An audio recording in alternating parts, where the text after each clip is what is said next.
who want to see democracy, who want to see freedom, who want to see human rights. And everyone in the United Kingdom has been inspired by your struggle.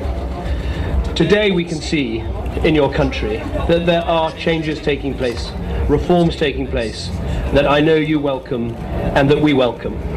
And that is one of the reasons I wanted to come today, because we care about what happens in your country. It is an incredibly beautiful country with extraordinary people. It shouldn't be as poor as it is. It shouldn't have suffered under dictatorship for as long as it has. And things don't have to be that way. And there is the real prospect of change. And I'm very much committed to working with you and trying to help make sure that your country makes those changes. I met with President Than Shwe today, and I think there are prospects for change in Burma, and I think it is right for the rest of the world to respond to those changes. Of course, we must respond with caution, with care. We must always be skeptical and questioning, because we want to know those changes are irreversible. But as we've discussed, I think it is right to suspend the sanctions that there are against Burma, to suspend them, not to lift them, and obviously not to include the arms embargo, because I do think it's important to send a signal that we want to help see the changes that can bring the growth of freedom, of human rights and democracy in your country. Clearly there are still so many things that need to happen. It is good that some political prisoners have been released, but we want to see more political prisoners released. It is good that you had the by-elections, and many congratulations on your successful elections. But clearly we all look forward to the general election in 2015. It is good that there has been some progress with the terrible ethnic conflicts that have harmed this country for so many years. But clearly we need to see a real political solution to those conflicts in the months and the years to come. Let me just end again by saying what an inspiration it is to have followed your struggle, to have watched with your incredible courage and the light that you have shone to all those around the world who want to see freedom, democracy and greater human rights. What's happening here in Burma, I believe, shows that these things can happen, and they can happen in a peaceful way. And that is something we should be hugely encouraged by, because Burma not only needs political progress, but it desperately needs economic progress and greater wealth too.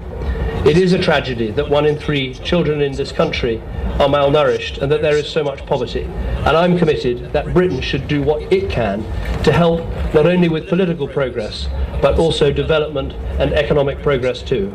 But thank you again for giving me such a warm welcome today. It is an honour to stand by your side. Thank you.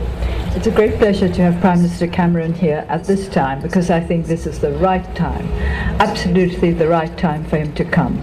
As you all know, we've just had by-elections, and this means a step closer towards democracy.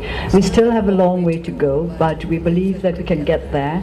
I believe that the President Thein Sein is genuine about democratic reforms, and I'm very happy that Prime Minister Cameron thinks that the suspension of sanctions is the right way to respond to this. I support the idea of sanctions rather than the lifting of sanctions, the suspension rather than the lifting of sanctions, because this would be an acknowledgement of the role of the President and other reformers. This suspension would have taken place because of the steps taken by the President and other reformers, and it will also make it quite clear to those who are against reform that should they try to obstruct the way of the reformers, then sanctions could come back.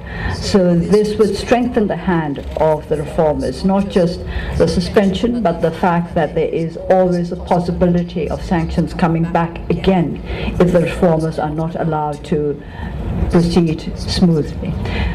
We in Burma have always appreciated the help that friends have given us over these last decades, especially Britain and other very close friends. They have always understood our need for democracy, our desire to take our place in the world, and the aspirations of our people. And we have always shared in the belief that what is necessary for Burma is an end to all ethnic conflict, respect for human rights, which would include the release of political prisoners, and the kind of development aid which will help to empower our people and take our country further towards the road to genuine democracy. I'm very, very happy to be able to welcome all of you, not just the Prime Minister, but all of you who are here today to Burma. And as this is the time of the Water Festival, it'll give you a good opportunity to wash away all your sins, should you have any, perhaps you don't have any, and to get yourself nice and pure and happy for the new year that will be coming on the 17th of April. That's the first day of the Burmese New Year, 1374. And I very much hope that this is a year which will not only bring happiness to the people of Burma, democracy to our country, but also closer and better friendship between our countries. Thank you. I'm Sonia from Mizima News. Mr. Prime Minister, you mentioned about suspension of the sanctions except arms embargo. Can you tell us more specifics what types of sanctions you are thinking, especially to be lifted by the European Union? And what are the specific benchmarks or markers that have to be met before sanctions to be ended? Thank you. The argument that we will be making with our European Union colleagues is that when the sanctions come up for ending in April, that we should, instead of lifting them entirely, we should suspend them.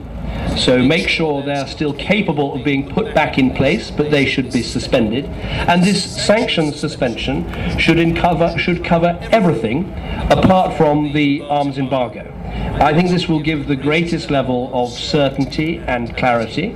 It will show to the regime that we respect and welcome the progress that has been made on political prisoners, on political freedom, but it is suspension, not lifting. And so if this progress is not irreversible, then sanctions could be reimposed.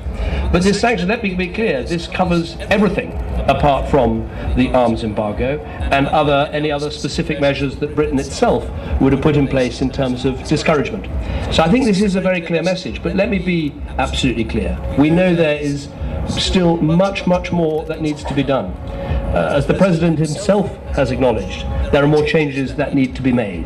We are not starry-eyed or credulous about this.